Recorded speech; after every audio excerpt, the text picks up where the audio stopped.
invite à vous asseoir ou peut-être à rester debout, peu importe. Je voudrais juste qu'on prenne quelques secondes. Je voudrais vous inviter à prier. C'est ce que j'ai reçu à cœur en faisant ce message. Que chacun d'entre nous, on puisse prier pour que la parole de Dieu nous parle ce matin et nous transforme.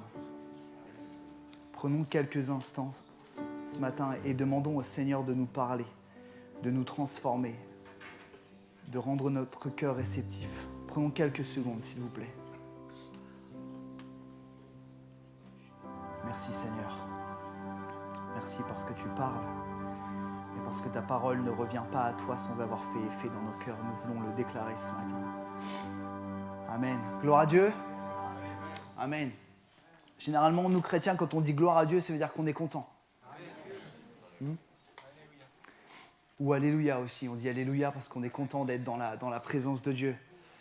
C'est tellement précieux la présence de Dieu. Je voudrais vraiment perdre aucune minute et je voudrais, dans la suite de ce que le Saint-Esprit nous ordonne ce matin, de partager le message que j'ai reçu à cœur cette semaine. Et ce message s'intitule « La semence parmi les ronces ». Je voudrais vous parler des ronces ce matin. Vous savez, la Bible dit que la parole de Dieu, elle est efficace. La parole de Dieu, elle fait autorité. La parole de Dieu, elle nous transforme. Et la parole de Dieu, elle se suffit à elle-même. Amen. La Bible dit que Dieu a créé l'univers en prononçant des choses. Dieu dit que la lumière soit et la lumière... Voilà, Dieu a une autorité dans sa parole. Nous, sans Dieu, on n'a pas d'autorité dans notre parole. Quand on dit à notre équipe de foot préférée gagne, parfois ça ne marche pas. On n'a pas d'autorité. Mais Dieu a une autorité dans sa parole et la parole de Dieu est autorité. Je voudrais lire avec vous ce matin un passage de la Bible qui nous parle de cette autorité, de l'Épître aux Hébreux, chapitre 4, versets 12 à 13. On lit ensemble dans la version Bible du Semeur, car la parole de Dieu est vivante et efficace. Elle est plus tranchante que toute épée à double tranchant et pénétrant jusqu'à la division de l'âme ainsi que de l'esprit, des jointures, les articulations, ainsi que de la moelle. La moelle, c'est le centre des os, il n'y a pas plus centré que ça. Hein.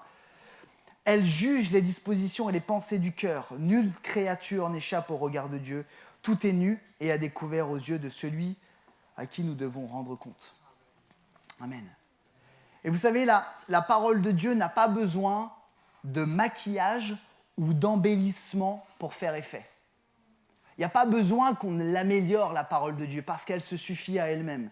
Et j'attire notre attention, soyons vigilants à l'attrait de la chair. Vous savez, on est béni à l'église Vie et Foi, il y a plusieurs prédicateurs. Et des fois, quand il y a plusieurs prédicateurs, on aime plus ou moins celui-ci ou plus ou moins celui-là. C'est pas vrai ? On est entre nous. C'est pas vrai ? C'est la nature humaine. Faisons attention parce que tu préfères peut-être un tel ou un tel, mais ce que lui ou que elle dit, ça reste la parole de Dieu. Amen. Et nous, humains imparfaits, devons faire l'effort de dire « Seigneur, ce que tu prononces à travers cette personne, peut-être qu'il parle trop vite pour moi, peut-être qu'il parle trop fort pour moi, peut-être que j'aime pas ses blagues. » Et bien en fait, Dieu veut te transformer aussi. Gloire à Dieu. Faut faire attention. La question que je nous pose ce matin, c'est pourquoi la parole de Dieu ne continue-t-elle pas de nous transformer alors que nous l'écoutons tous les dimanches et les jeudis pour ceux qui viennent, alors que pour la plupart, je l'espère de tout mon cœur, nous la lisons tous les jours. Pourquoi les vies ne sont pas transformées encore comme au jour de la repentance ?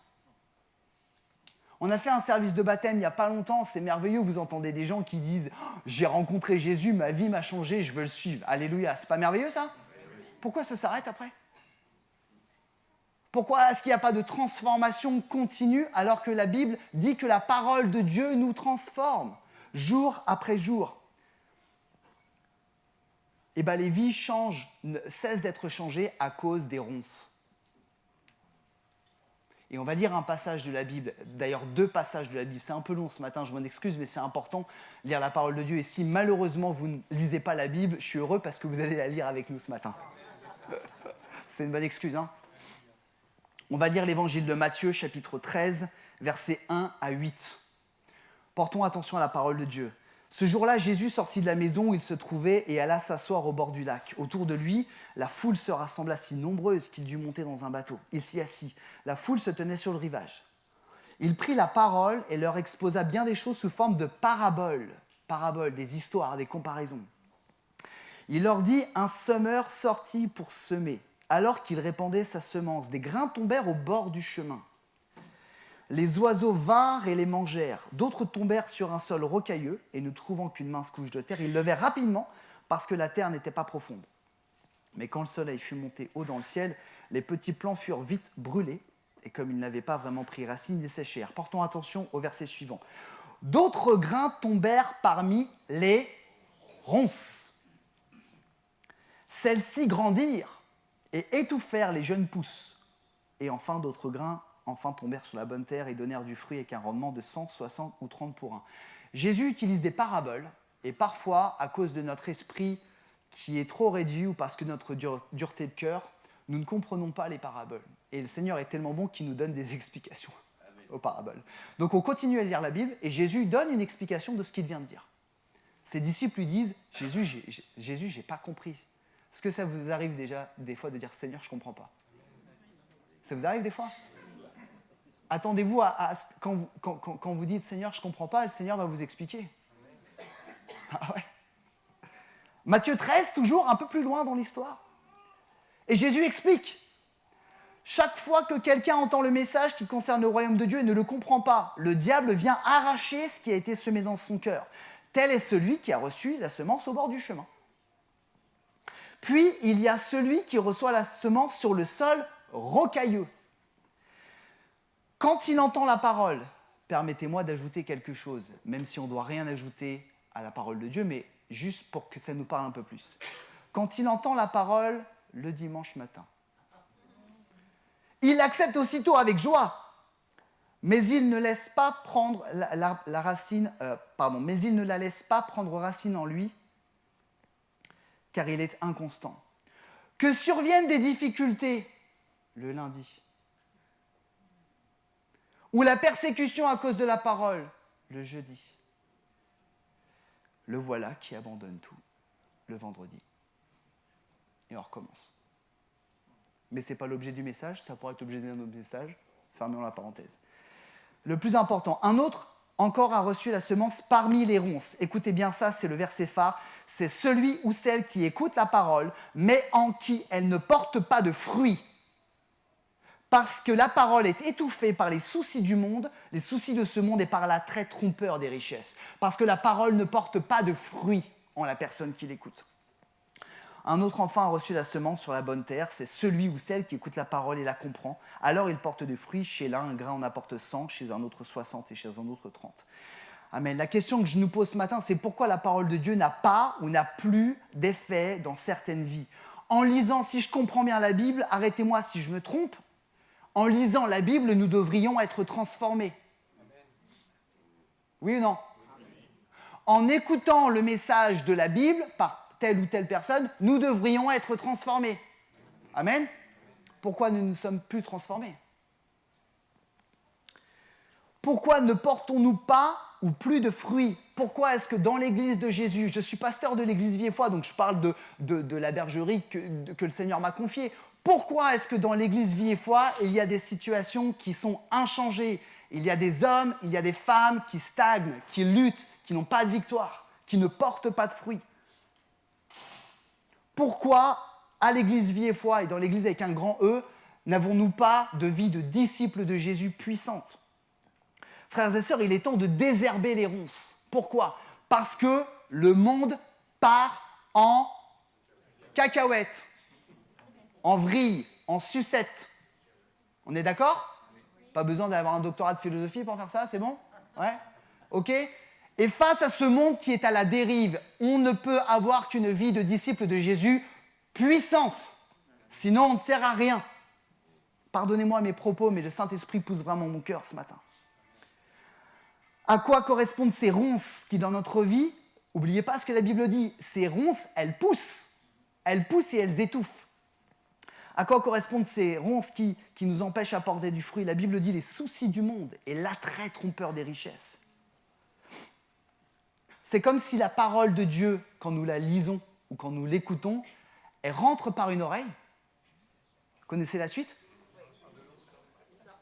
Et elle sort par? Ok, ça rentre par une oreille et ça sort par l'autre. On dit souvent que, entre une vie changée et une vie inchangée, il y a 20 cm de différence. Je ne sais pas si vous avez déjà entendu ça. Ceux qui reçoivent la parole là-dedans ne sont pas changés, mais 20 cm en dessous, il y a le cœur. Ceux qui reçoivent la parole là-dedans sont changés. Et bien souvent, nous recevons la parole là, mais ce n'est même pas imprimé en fait, ça sort. Notre cœur, mon cœur, je parle pour moi, je suis sûr, je parle pour moi, je me connais. Mon cœur a besoin d'être changé. Et le tien. La Bible dit que le cœur est le centre de tout. Je crois que Jésus, je disais ça comme par hasard, bien sûr, cette semaine, mais c'est juste un hasard. La Bible dit, et c'est Jésus qui parle, que le cœur est le centre. Du cœur viennent les mauvaises pensées, les adultères, les meurtres, la colère. Du cœur viennent ces mauvaises choses. Donc, Dieu doit changer mon cœur. Dieu doit changer ton cœur. Est-ce que tu es d'accord avec ça? Tu es vraiment d'accord? Tu es prêt à le confesser? C'est vrai? Dis à la personne à côté de toi, Dieu a besoin de changer mon cœur.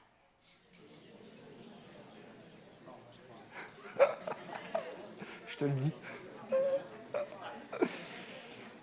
Ouais, bon, on va recevoir les... Hein? Mais est-ce que tu le penses, ce que tu dis? Dieu a besoin de changer mon cœur.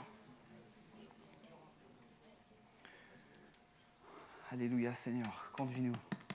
Numéro 1, première pensée. Nous devons prendre conscience qu'il y a encore des ronces dans notre vie. Nous devons prendre conscience qu'il y a encore des ronces dans notre vie. J'ai regardé un petit peu sur Internet, j'ai tapé des ronces parce qu'on a tous l'idée de... Les ronces, c'est une tige avec des pics, d'accord? Mais en fait, c'est beau une ronce, il y a des feuilles en fait. Il y a même des arbres fruitiers ou des plantes fruitières qui ont des ronces. Lesquelles? Les mûres? Les framboises aussi? Donc en fait, finalement, les ronces d'aspect, ça peut être super beau. Hein? Ça peut porter des fruits. Mais les ronces ne sont pas bonnes pour notre vie de disciple. Deux signes qui montrent que nous ne sommes pas transformés par la parole de Dieu à cause des ronces dans notre vie. Premier signe, nous ne progressons pas ou nous ne progressons plus à l'image de Jésus-Christ. Ça veut dire quoi, progresser à l'image de Jésus-Christ? C'est progresser dans mon caractère, dans ma sanctification et dans ma puissance. Est-ce que ton caractère, c'est-à-dire ta personnalité, tes traits de personnalité, s'améliorent? Ne réponds pas, il faut demander à tes proches. On ne va pas leur demander, hein, on connaît la réponse. Est-ce que ton caractère change? Je ne peux pas être d'accord avec les gens qui disent « Non mais je suis né comme ça ». Vous êtes d'accord avec moi? On ne peut pas lire la Bible et dire « Non mais moi, mon père était têtu, donc je serai têtu ». C'est pas vrai, mon père n'était pas têtu, hein, mais... Non, c'est vrai, il n'était pas têtu. Je ne peux pas dire ça, je ne peux pas être renouvelé par le Saint-Esprit et de dire « Ah ben moi, en fait, j'étais comme ça, je suis colérique, je serai colérique ». Bah en fait, non, tu ne comprends rien à la parole de Dieu. Pardonne-moi ça, tu ne peux pas dire ça. Est-ce que tu progresses dans ton caractère? Sinon, tu ne portes pas de fruits, donc tu as des ronces. Est-ce que tu progresses dans ta sanctification? Nous avons prié toute la semaine avec ceux et celles qui ont décidé de mettre le Seigneur en premier. Nous avons prié pour de la sanctification. Se sanctifier, ça veut dire s'éloigner du péché. Est-ce que tu progresses dans ta vie de chrétien, de chrétienne, en t'éloignant de plus en plus de ce qui est contraire à la volonté de Dieu? Si la réponse est oui, gloire à Dieu. Si la réponse est non, tu dois avoir des ronces. Est-ce que tu progresses dans ta puissance? Ouais, c'est un mot un peu bizarre ça. Est-ce que tu es puissant pour Jésus? Jésus a dit à ses disciples, allez par tout le monde, prêchez la bonne nouvelle, guérissez les malades, chassez-les... Excusez-moi, j'ai pas entendu. Chasser les quoi? Ok. Faut un peu de puissance quand même pour chasser les démons. Hein. Ok. Est-ce que tu es rempli de puissance? Est-ce que quand tu partages l'évangile à quelqu'un, le Saint-Esprit utilise tes paroles pour toucher la personne? Ça, c'est de la puissance. Si tu manques de puissance, si je manque de puissance, c'est qu'il y a encore trop de ronces autour de ton cœur. Deuxième signe qui montre qu'il y a des ronces dans notre vie, que nous ne portons pas de fruits. Nous sommes trop occupés à faire les mauvaises choses, c'est-à-dire les œuvres du monde, ce que Galates 5, 19 dit, les œuvres de la chair, œuvres de la chair et pas les œuvres du royaume. Vous lirez Galates 5, 19 si vous le souhaitez, mais c'est quoi les œuvres du monde? Nous sommes trop occupés à faire comme le monde. Qu'est-ce que veut faire le monde? Gagner toujours plus d'argent. Gagner toujours plus d'argent. Progresser professionnellement pour avoir de plus en plus de responsabilités, de gloire et d'honneur. Se procurer beaucoup de plaisir. Ah ouais, du plaisir, il en faut. Je ne dis pas qu'il n'en faut pas. Avoir de l'importance face aux autres. Ça, c'est ce que le monde poursuit. Et que nous, parfois, chrétiens, parce qu'il y a des ronces dans notre vie, on est occupés à faire ça. Alors que Dieu nous demande de nous occuper des affaires du royaume. C'est quoi les affaires du royaume? Répandre l'évangile. Répandre l'évangile. Répandre l'évangile. Je ne dis pas ça pour que vous disiez Amen, mais juste pour que vous puissiez voir à quel point c'est fort sur mon cœur. Répandre l'évangile. Aimer et prendre soin des frères et sœurs en Christ. Les gens que Jésus a mis dans ton église locale, mais aussi les autres chrétiens. Vivre l'église. Pas faire l'église, pas aller à l'église, pas être abonné à l'église, mais vivre l'église. Vous voulez savoir ce que ça veut dire, vivre l'église? Venez jeudi soir. Venez jeudi soir. Aimer son prochain. Nous avons la friperie deuxième vie. Aimer son prochain, tendre la main à la veuve et l'orphelin, celui qui est en difficulté. Aimer son ennemi. Prier pour son ennemi. C'est ça, faire les œuvres du royaume. Chercher premièrement le royaume de Dieu et ça, ok, c'est pas chercher premièrement votre augmentation de salaire. Même si moi aussi, j'aimerais bien gagner beaucoup plus. Mais ça, c'est pas le royaume de Dieu. Numéro 1, nous devons prendre conscience qu'il y a des ronces dans notre vie. Et frères et sœurs, c'est facile de s'analyser. Est-ce que je porte du fruit? Qu'est-ce que je fais dans ma vie? Numéro 2, je ne veux pas être trop long ce matin parce que je pense qu'on doit prendre du temps dans la prière. Nous devons prendre conscience que ces ronces nous empêchent de porter du fruit et donc d'être agréables à Dieu. J'aime beaucoup cette phrase, Dieu ne veut pas juste nous sauver, il veut nous utiliser. Dieu ne veut pas juste te sauver, c'est la première chose qu'il veut faire, sinon tu vas en enfer pour l'éternité. Dieu ne veut pas juste te sauver, il veut te sauver et t'utiliser.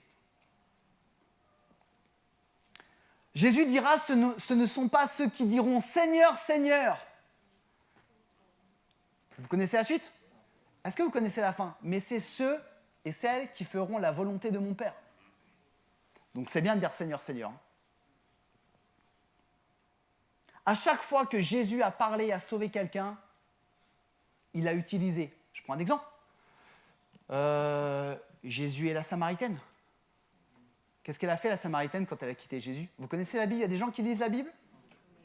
Ok, qu'est-ce qu'elle a fait, la Samaritaine? Elle est partie dans son village dire à tout le monde ce que Jésus avait fait pour elle. Qu'est-ce que Jésus avait fait avec Saul de Tarse, qui est devenu Paul? Juste un petit truc, quoi, en fait.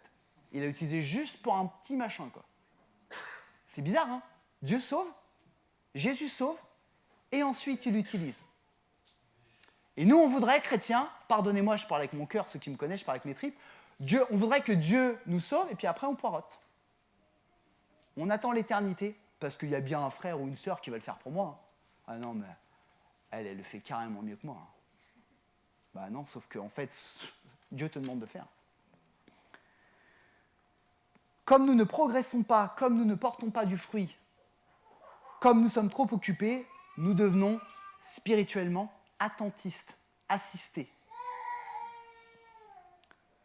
La preuve que nous sommes de véritables disciples de Jésus, c'est que nous portons du fruit, et le Seigneur, il y va fort. Nous portons du fruit avec abondance. Je voudrais lire avec vous l'évangile de Jean, chapitre 15, versets 7 et 8. Je crois que ce sont des paroles de Jésus. Jésus dira, « Mais si vous demeurez en moi, et que mes paroles demeurent en vous, on parle encore de la parole, hein. Demandez ce que vous voudrez, vous l'obtiendrez. Si vous produisez du fruit en abondance, pas juste un peu, pas juste une petite pomme ou une petite fraise, Des tonnes et des tonnes et des tonnes si vous produisez du fruit en abondance. Et que vous prouvez ainsi que vous êtes mes disciples, la gloire de mon Père apparaîtra aux yeux de tous. Pour ceux qui veulent savoir ça veut dire quoi, porter du fruit, chez vous, vous pourrez ouvrir la Bible ou ouvrir une application dans le livre de Galates, chapitre 5, verset 22, qui nous parle du fruit de l'esprit. Vous verrez toutes ces choses qu'on doit apporter. Troisième et dernier point, je crois que le Saint-Esprit ce matin et chaque jour nous amène à nous repentir et à demander au Seigneur de révéler et d'arracher ces ronces.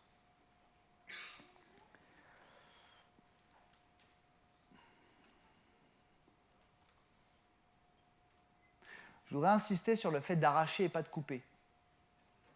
Pour ceux qui ont des jardins, quand on coupe une ronce avec un sécateur, qu'est-ce qui se passe? Elle? Les racines restent, merci. Alors que quand on arrache, alors en Normandie, je ne sais pas ce qui se passe, mais même quand on arrache, ça repousse. En fait, la Normandie, ça doit être un peu comme la nature humaine pécheresse, en fait. Mais tous ceux et celles qui ont la main verte savent que si tu veux que ça parte de manière durable, il faut arracher. Et arracher, ça fait mal. Et vous savez quoi? Parfois, tu vas même devoir arracher des ronces sur lesquelles il y a des belles feuilles et des beaux fruits. Et je prie que le Saint-Esprit te montre que ces fruits qui te paraissent beaux, en fait, mais ils ne sont pas à la gloire de Dieu. Ces fruits qui te paraissent beaux, ils ne sont pas à la gloire de Dieu. Ah, ils sont à la gloire du monde, hein. Ils sont à la gloire de ton plaisir, de mon plaisir, mais ils ne sont pas à la gloire du monde. Et souvent on se dit, Seigneur, avant que j'arrache cette ronce, laisse-moi cueillir ces fruits, laisse-moi les manger. Et puis à la fin de la saison, j'arracherai. C'est pas vrai? Ces ronces peuvent être révélées par la parole de Dieu, à condition de la lire. Pourquoi est-ce qu'on dit à l'église Vieille-Foi qu'il faut lire la Bible? C'est pas pour vous casser les pieds, hein. C'est parce qu'il y a un petit intérêt en fait. Ces ronces peuvent vous être révélées par le Saint-Esprit qui vous parle à votre cœur en mettant le doigt sur quelque chose. Et ces ronces peuvent vous être révélées par un disciple de Jésus qui est conduit par le Saint-Esprit. Je n'ai pas dit n'importe qui, j'ai dit un disciple de Jésus conduit par le Saint-Esprit. Et je voudrais sensibiliser cette assemblée. Quand quelqu'un vient te voir ou quand tu entends une parole au nom du Seigneur Jésus, Dieu t'a donné quelque chose qui est gratuit, qui s'appelle le Saint-Esprit et le discernement. Et ce n'est pas parce que quelqu'un te dit quelque chose au nom de Jésus qu'il faut que tu le prennes comme vérité vraie. Vous me suivez ou pas? Chacun de nous, Dieu nous a donné un cerveau, oui, je vous assure, et le libre arbitre. C'est-à-dire que lorsque vous entendez une parole, même dans le rassemblement de l'Église, pourquoi croyez-vous que quand on pratique une parole, les dons du Saint-Esprit, dans notre rassemblement de l'Église, la personne vient le donner à un pasteur? Parce qu'on veut se mettre devant le Seigneur et on ne veut pas dire n'importe quoi. Et quand quelqu'un vient te voir, peut-être un jour un frère ou une soeur viendra te voir, « Oh mon frère, le Seigneur m'a mis à cœur quelque chose pour toi. » Ok, peut-être que c'est du Seigneur, ou peut-être pas. Et qui va le savoir? Ce n'est pas le pasteur, c'est toi, en priant Saint-Esprit, fais écho, montre-moi. Et c'est important, on doit assumer nos responsabilités, on doit faire preuve d'esprit critique par rapport à ça. Je voudrais terminer, je ne veux pas être trop long ce matin. À quoi peuvent correspondre ces ronces qui empêchent la parole de Dieu de pénétrer la terre de notre cœur et nous changer radicalement? J'en cite quelques-uns, et après je pense qu'il faut qu'on prenne un temps pour que le Saint-Esprit nous parle. Numéro 1, l'orgueil.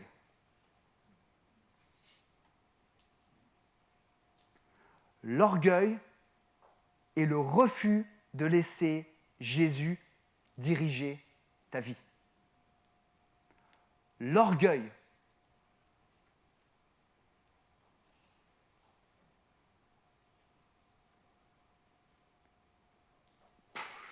Qu'est-ce que vous voulez qu'on dise sur l'orgueil? Il y a tellement de choses à dire. Que le Seigneur nous dépouille de cet orgueil. Vous savez par quoi se manifeste l'orgueil chez le chrétien? Et chez tout le monde d'ailleurs. Oui mais.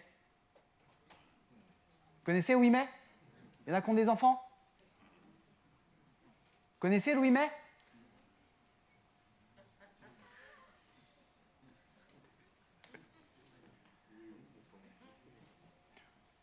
Dieu te dit, fais de l'Éternel tes délices. Non, oui, mais... Cherche premièrement le royaume de Dieu. Oui, mais Seigneur, mon travail, il est difficile. Mais le Seigneur... Je fais attention à ce que je dis. Mais ton travail, il est difficile, il a beau être difficile, ton travail, il a beau être plus difficile que tous les autres travails. Ça n'empêche qu'il faut que tu cherches premièrement le royaume de Dieu. C'est pas vrai? Ouais, mais tu comprends. Ouais, mais, oui, mais. Et il y a tellement de oui, mais. On voit tellement de oui, mais. Encore cette semaine, j'ouvre une courte parenthèse. Je priais avec un frère, justement, hier soir par rapport à ça. Nous, pasteurs, quand on met des temps où on donne l'opportunité aux gens de se rassembler pour prendre du temps à part, pour prier, on voit des oui mais. Ah non, mais tu comprends. Ah, mais tu comprends la tempête. Pardonnez-moi. Pardonnez-moi. Jésus, il vaut mieux que les tempêtes. Alors, je ne suis pas en train de dire qu'il faut prendre des risques incalculés. Vous me suivez ou pas? Mais remettons Jésus à sa place. Qu'est-ce qu'on est pitoyable quand on dit des oui mais. Et vous savez quoi? Toutes nos excuses, toutes mes excuses à moi, Mathias Joutet, elles sont légitimes aux yeux de tout le monde, sauf aux yeux de Jésus. Je peux convaincre tout le monde. Hein. J'habite loin, je suis fatigué, j'ai aquagym, j'ai sport, mes enfants, je ne peux pas les tenir. J'ai tout, moi, sauf l'aquagym. Je ne fais pas l'aquagym. OK? Mais devant le Seigneur des Seigneurs, le Roi des Rois, Jésus, le Fils de Dieu, le Sauveur du monde, celui qui oublie tes péchés, celui qui est mort pour toi, tu lui dirais face à face, « Excuse-moi, Seigneur, je suis un peu fatigué, mon boss, en fait, il m'a cassé les pieds. » Réfléchissons un peu. L'orgueil, tout le temps. Moi en premier. Numéro 2, c'est tronces, les carences. Vous savez ce que c'est les carences? Les manques. Les carences spirituelles. Vous savez que si jamais on mange mal, on est en mauvaise santé. Vous le saviez ça? Révélation ce matin, je vous le dis. Hein. Si on mange mal, trop de gras, trop de sucre, trop de sel, ok? On a des carences. Bah, si tu lis pas la parole de Dieu, tu auras des carences. Hein. Si tu crois tout ce qu'on te dit sans aller le vérifier dans la parole de Dieu, tu auras des carences. J'ai remarqué quelque chose. Vous savez que les pharisiens, cette secte qui avait, une des sectes juives qui avait autour de Jésus, vous savez qu'ils avaient la loi, d'accord, la loi mosaïque, et ils avaient ce qu'on appelle la tradition orale. C'est quoi la tradition orale? La tradition orale, c'est un jour, un prêtre, un sacrificateur avait dit que « Oh, finalement, ce serait bien de faire ça. » D'accord? Et ce « Oh, ce serait bien de faire ça », en fait, on l'a transformé en religion et on l'a mis au même rang que la parole de Dieu. D'accord? C'est ça la tradition orale. Ben, est-ce que nous, dans nos églises, dans nos familles, dans nos générations, on n'a pas eu un peu de tradition orale? Est-ce que ce que ta grand-mère, ou ta mère, ou ton père, ou ton cousin t'a dit qu'il fallait faire, est-ce que tu l'appliques bêtement? Ou est-ce que tu es allé le vérifier dans la parole de Dieu? Et souvent, nous ne portons pas de fruits parce que notre cœur, il y a des carences. Et la graine du Seigneur Jésus, elle ne peut pas porter de fruits parce que la terre, elle est en carence. Alors je crois que pour ceux qui font du jardinage, il y a un manque d'azote ou il y a un manque de choses dans la terre comme ça. Notre cœur est tellement sec ou tellement englué par des fausses doctrines, des choses qu'on nous a dit, qu'en fait la parole de Dieu, elle ne porte pas ses fruits. Enfin, ce qui empêche le chrétien, la chrétienne de porter du fruit, c'est toute forme de lien, toute forme en place de chaîne mise en place par le diable pour nous éloigner de Dieu. Je bénis le Seigneur parce que le Seigneur a utilisé mon frère ce matin pour briser les chaînes de culpabilité. Vous le croyez ça? Moi, je le crois que le Seigneur a fait une œuvre ce matin. Et ça, c'est un lien que le diable utilise justement pour pas que tu portes de fruits, pour pas que la parole que tu entends transforme ta vie. Tous les compromis, le fait de vivre délibérément dans le péché, ou les forteresses spirituelles, physiques ou psychologiques qui t'empêchent d'être transformé, qui m'empêchent d'être transformé par la parole de Dieu. Et j'ai terminé. Je voudrais vraiment compris, je ressens vraiment le besoin de prier, frères et sœurs. Je voudrais vraiment peut-être vous demander pardon si mes propos peut-être ont pu choquer ou si vous vous sentez un peu brusqué ce matin. Je ne le fais pas volontairement, je le fais parce que le Saint-Esprit pousse mon cœur. Et à un moment donné, il faut savoir ce qu'on veut. Il y a une trop grosse différence entre ce qu'on proclame et ce qu'on vit. Il y a une trop grosse différence entre ce qu'on proclame, ce qu'on chante, et des fois on devrait se taire, et ce qu'on vit. Et la réalité de la puissance de la parole de Dieu, elle n'est pas faite pour les pasteurs. Merci. Elle n'est pas faite pour la famille joutée, parce que ton père est pasteur, parce que ton grand-père était pasteur, parce que ta famille a été choisie, blablabla, blablabla. Elle est faite pour tout enfant de Dieu. Est-ce que tu es prêt à accepter ça? Si tu n'es pas prêt à accepter ça, c'est parce qu'il y a des ronces dans ta vie. Et parce que ton cœur est endurci. Et le Seigneur t'appelle avec amour, mais il veut briser ça. Il veut briser ces ronces dans ton cœur qui est tellement endurci. Parce que le Seigneur, je crois que le cœur du Seigneur, il saigne quand il voit des gens qui disent « Mais moi, je suis d'accord pour prendre le salut. Par contre, ce que tu me demandes, Jésus, ça ne m'intéresse pas. » On va prier, frères et sœurs, si vous voulez bien. On va vraiment se laisser guider par le Saint-Esprit ce matin. Je voudrais qu'on prenne du temps. Alléluia. Je voudrais qu'on prenne... Seigneur, conduis-nous. Je voudrais qu'on prenne du temps devant le Seigneur ce matin, frères et sœurs. Et on va prendre 3 temps ce matin. Je voudrais qu'on puisse prendre un temps, peut-être dans le silence, pendant que ma sœur va jouer.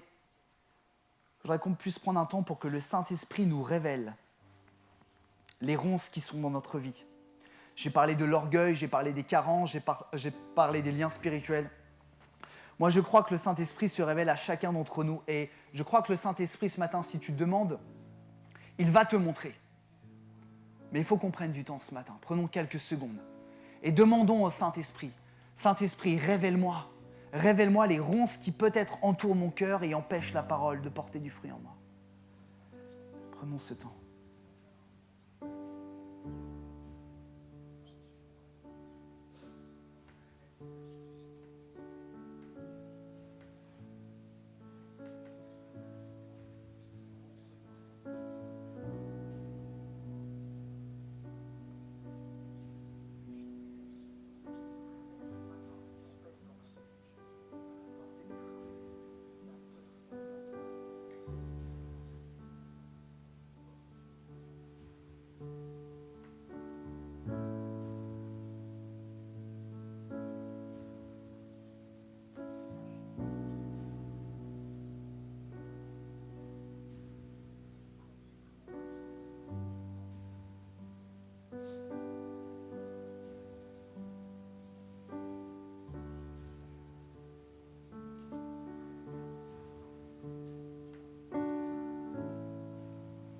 Je vous encourage à faire cette prière. Saint-Esprit, montre-moi. Peut-être que le Saint-Esprit vous a déjà révélé. Saint-Esprit, montre-moi ce qui, dans ma vie, empêche ta parole.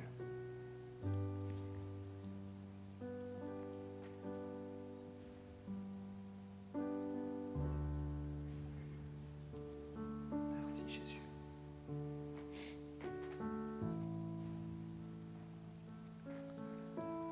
Je souhaiterais qu'on passe un second temps d'appel.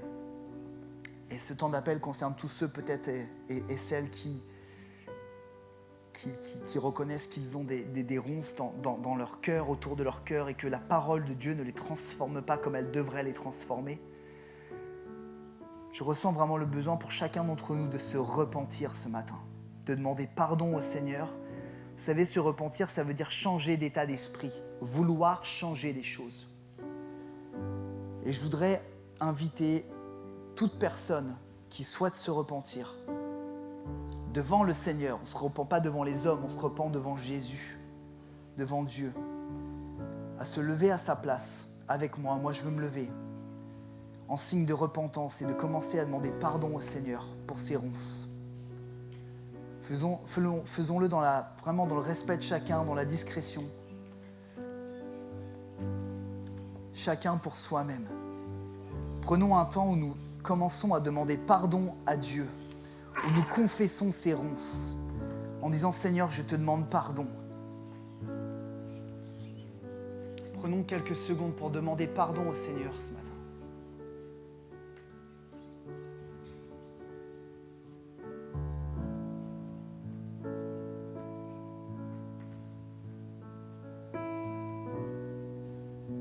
Je crois que nous devons laisser le Saint-Esprit nous révéler les choses et je crois que nous devons nous repentir.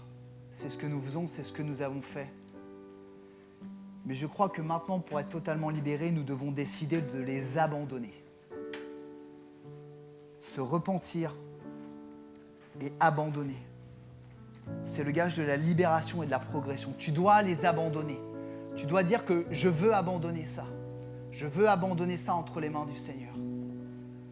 Et pendant peut-être que le groupe de louange va entonner un chant, je voudrais inviter l'équipe pastorale, les responsables des groupes de maison aussi à s'approcher. Et je voudrais vraiment, je crois que le Seigneur nous challenge ce matin. Si vraiment tu veux aller jusqu'au bout de ce processus et abandonner ces ronces, les confesser, je voudrais t'inviter à t'approcher sur le devant et un responsable va prier avec toi et je vais même aller plus loin que ça. Si tu sais quelles sont les ronces qui empêchent ta vie d'être transformée, je t'invite à les confesser à la personne avec qui tu pries. On ne confesse pas à quelqu'un, on confesse à Dieu. Mais de dire voilà, moi je sais que dans ma vie il y a ça qui m'empêche et je le confesse et je l'abandonne à Jésus avec toi. Est-ce que tu pourrais prier avec moi? Et si jamais tu ne sais pas ce que c'est, dis-le au responsable pour qu'il puisse se mettre devant le Saint-Esprit et que le Saint-Esprit lui montre peut-être ce que c'est et qu'il se révèle. Je voudrais qu'on puisse vraiment rester dans ce temps de prière. La louange va chanter et j'invite tous ceux et celles qui veulent faire cette démarche à s'approcher sur le devant. Vraiment, prenons toute la place et quand on aura prié avec vous, je vous invite à retourner à votre place. Que le Seigneur nous conduise ce matin.